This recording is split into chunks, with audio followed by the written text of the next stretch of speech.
The Norwegian Prima has a Cruise Critic score of 2.9 out of 5. That's really bad for a ship that is only 2 years old, and with lots of negative reviews, we were skeptical, but still decided to take a cruise from Iceland to the UK that was 10 days long to see if the reviews really held up. Hello everyone, my name is Josh, welcome to our channel. This cruise was our 22nd ocean cruise, and the 5th cruise that we have sailed with Norwegian, and the second time that we've actually been on this ship. If you have questions about ocean cruising or would like help with choosing your next cruise, make sure to head over to goldgallgetaways.com to get connected with one of our great travel agents that we are partnered with. You can also work one-on-one with Taylor. You can email her at taylor@goldgallgetaways.com. Now this sailing was from July 4th to the 14th of 2024. This cruise had 2 sea days, 8 port days, no overnights, and most of our port stops were at least 6 hours or more, for the most part. This was also our 4th group cruise that we have hosted, and with that, our group was able to take advantage of the free at sea promo that includes Wi-Fi, drinks, shore excursion credits, dining credits, and even some additional onboard credit as well. You can join us on our 5th group cruise in 2025 when we set sail around Hawaii on the Norwegian Pride of America. This cruise includes gratuities, Wi-Fi, drink package, dining credits, shore excursion credits, and onboard credit. Group space is limited, so if you are interested in joining us, you can fill out the form in the description down below. Let's talk about the Prima. The Norwegian Prima can hold 3,099 passengers. And we do love the design of this ship. Its layout with lots of lounges and bars, and the decor, it is really beautiful and it is really nice. However though, most of those spaces are just too small to accommodate all of the guests. Now, this is a brand new ship, and with that, the stateroom should be state of the art. Our stateroom was an ocean view balcony room. The number was 10114, and we really liked the overall aesthetic inside of the room. It was bright and very inviting, but I think the room does lack some storage space for clothing or other articles that you might bring with you. The only space is really just the closet area as you enter. And on many other cruise ships, you're going to find that there's plenty more space for all of your belongings. The desk area is also something that I personally think could be much bigger. I spend a lot of time at my computer, plus I need space to charge all of our devices, and 10 days on the Prima turns into a game of finding space for all of our things. And I realize that not everybody might have that same issue that I have, but it is something that we take into account. Plus, the room only has 1 bathroom space, so if Taylor needs to do her makeup while I'm also using the bathroom, there isn't much space for that to happen, especially on the desk where all of our electronics are. She can't really put all of her makeup everywhere. Now, we do have a TV, that's pretty normal, and the programming was not very great, but that is pretty standard across all cruise lines. They don't want you spending extra time in the room. So I'd suggest that if you do plan to spend more time in the room, that you bring a device like a Fire Stick or a Pi drive that allows you to just watch whatever you want to watch while you're sailing. Our rating on the room would be a 4 out of 5, and that's really just lack of like desk space and room for clothes and other articles that you may have with you. Probably our favorite thing with Norwegian is dining. We love the freestyle take, as we tend to eat a little bit earlier than other people our age. As I always say, we are old souls in young bodies. And Norwegian Cruise Line doesn't use any set dining time, so in theory, you can head to the dining room whenever you're ready to eat and be seated. About 30 minutes after the restaurant's open and you go in, you might be waiting about 15 minutes because the restaurant does fill up, but I still like this freestyle option. The Prima has 2 main dining rooms, Hudson's and the Commodore. Hudson seems to be much larger and better lit with all of the windows, while the Commodore is meant to have a more intimate kind of luxury feel, and it is definitely a bit less lit. We like arriving early, as I've kind of already mentioned, and requesting a table that is closer to the windows if possible. We find that the food is to be as expected on Norwegian, just like any other cruise line. It's not the greatest in the world, but it's certainly not the worst. And the menu will feature some specialties that are locally based, around the itinerary. And you'll still have your favorite options like steak chicken and a pasta dish. Now, something that is an issue for Norwegian Cruise Line dining in the main dining room are groups. And based on our experience traveling with groups of 20 or more people, because remember, this was our 4th group cruise that we hosted, anything over 6 people at the table and it seems like the staff just want nothing to do with you, and it takes literally forever from start to finish. The Prima has a few other options to choose from that are included: the buffet, which is located on deck 17, the local, which is located on deck 8, and indulge food hall located on deck 8 as well, but that's only included during breakfast and lunch. Now, the buffet is open for breakfast, lunch, and dinner. And again, it is what can be expected of a cruise line buffet. We didn't eat there often for dinner, but we did have breakfast and lunch a few times there. And I will say that it is kind of duly noted that the buffet space is just way too small for this ship. Indulge Food Hall was probably our favorite place for lunch. It's a great option with lots of variety, and you order on an iPad, and the food literally shows up within like 30 seconds. It's kind of crazy, but it is really good. And if you don't like something, you just order something else. The local is the all-day, all-night eatery.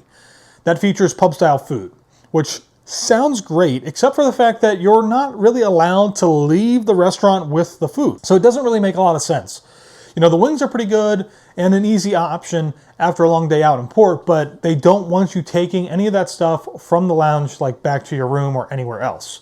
Now, I have been successful in just sitting at the bar, grabbing a drink, ordering it, and then literally just walking away. They don't really encourage it. And I don't really know why, but they don't. Now, on this particular sailing, we did do some specialty dining while on this cruise, because again, we had free at sea, which included dining credits. So we did hibachi and the steakhouse.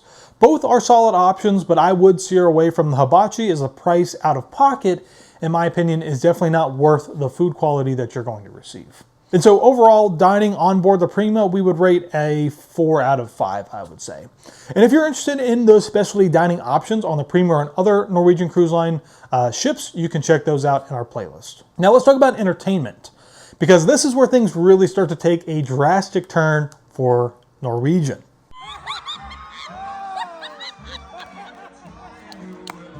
The Prima has several different entertainment venues, and none of them are good or suitable to hold the amount of people who are actually interested in attending any of those venues.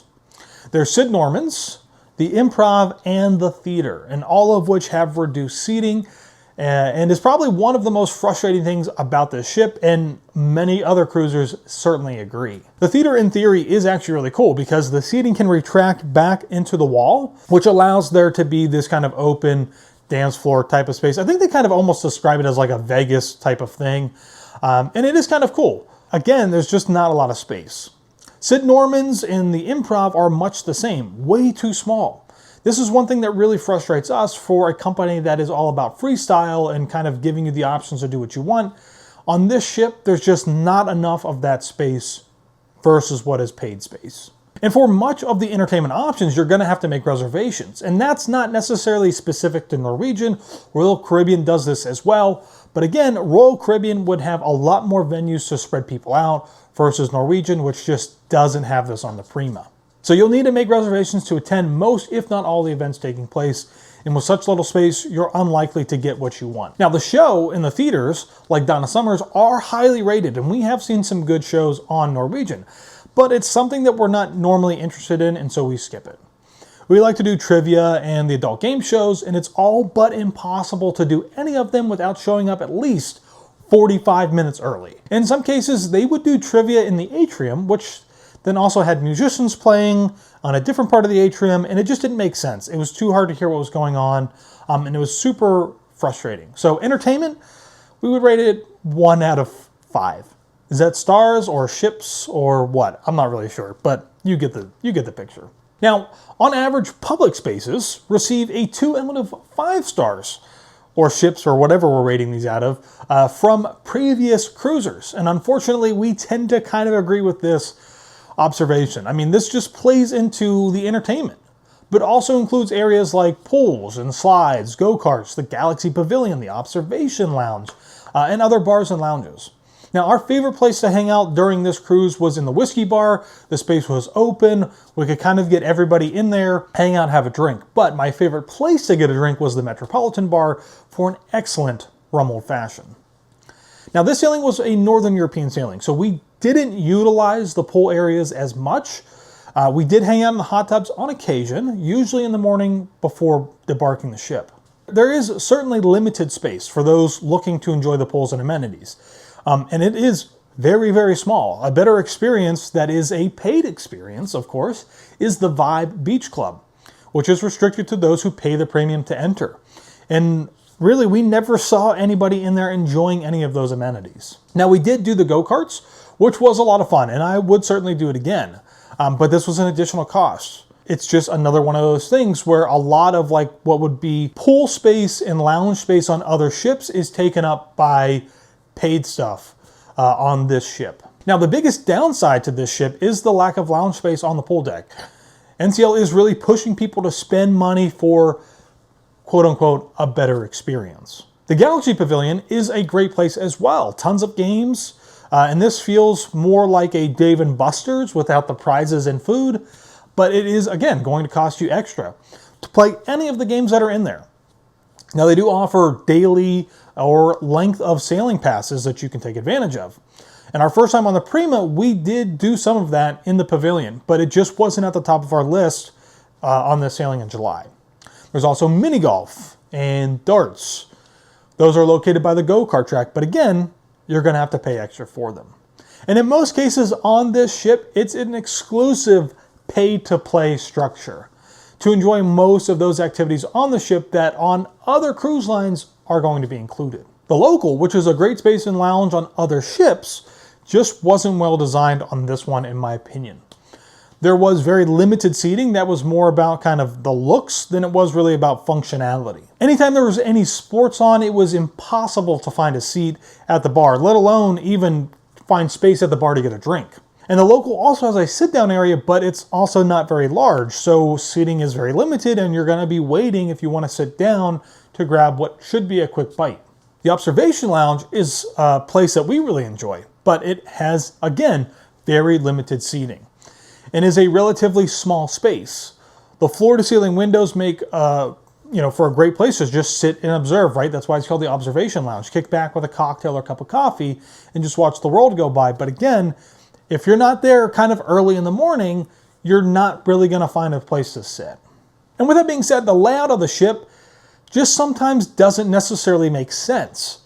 It's beautiful, but for a ship that NCL praises as having more space to people ratios than other cruise lines, it definitely doesn't feel that way. And I think that's because so much of this space is taken up for these pay-to-play kind of activities, or a lot of that is saved for the Haven. But by far our favorite place to hang out is outside on Deck 8, which is called the Ocean Boulevard. There are multiple places to grab a drink, you can relax in the infinity pools, and again, watch the world go by if you want to. But because this was a Northern European sailing, we just didn't spend that much time outside because it was kind of chilly. So overall, again, I'm going to rate this 1 out of 5 because it's just not that great. And I think a lot of people would agree with me. Now, service on the Norwegian Prima was top notch. And I really find that anybody who's going to complain about service is probably looking to have a bad experience. The servers in the restaurant and in the lounges were always very friendly and trying to make sure that we had a great time. And when you look at the reviews, most of the time, people are going to rate this 5 out of 5. Every sailing. It's always been good. So again, I would give this a 5 out of 5 as well. Now, let's talk about the value for the money. And this is going to vary for everybody, but I think it is really hard to deny the fact that it's really easy to feel like NCL is nickel and diming you at every single turn. And I'm sure that some of our friends who are on this group cruise would certainly agree with me on that as well. The drink package doesn't include bottled water. So if you want bottled water, you're going to have to pay extra to either buy it by the bottle or buy a water bottle package. And other cruise lines, when you get a drink package, it includes water.